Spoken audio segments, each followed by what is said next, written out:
তাই জগদ্ধাত্রী মাকেও আমার প্রণাম জানিয়ে আমি ডায়লগটা শুরু করছি।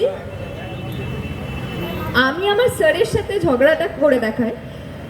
আমার স্যারের সাথে এখন তো আর স্যার নেই, এখন অরণ্যবাবু চলে এসেছে ফুলকির জীবনে। আমার স্যারের সাথে খুব ঝগড়া হতো যে ফুলকি তো খুব, যখন স্যার ছিল তখন একদম কোনো সিস্টেম ছিল না ওর লাইফে, কোনো রুটিন মেনটেন করতো না। কেন? কারণ সে একটা অশোকনগরের নর্মাল মেয়ে, সিলিন্ডার তুলতো, সন্ধ্যেবেলায় সিনেমা দেখতো বন্ধুদের সাথে, চপ মুড়ি খেত। তো হঠাৎ করে তার জীবনে রোহিত স্যার আসে। রোহিত স্যার আসে আর রোহিত স্যার তার জীবনটা পাল্টে দেয়।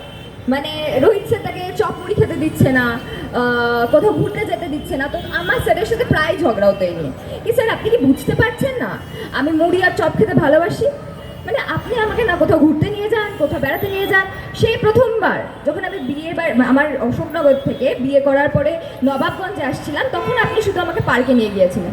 পার্কে নিয়ে গিয়ে তখন আমাকে ভেলপুরি, আইসক্রিম, ফুচকা সব খাইয়েছিলেন, কিন্তু ওটাই লাস্টবার ছিল। আর তো নিয়েও যান না, সবসময় খালি ফুলকি ট্রেনিং করো, ফুলকি ট্রেনিং করো। আরে বাবা, আমারও তো ইচ্ছে করে যে আমি আমার বরের সাথে একটুখানি ঘুরতে যাব, ফুচকা খাবো, ভেলপুরি খাবো, দোল্লায় চাপবো, একটু লং ড্রাইভে যাবো, মোট কথা। সেসব তো আর নেই স্যার। তো এইভাবে একটা ঝগড়া হয় আমার আর স্যারের।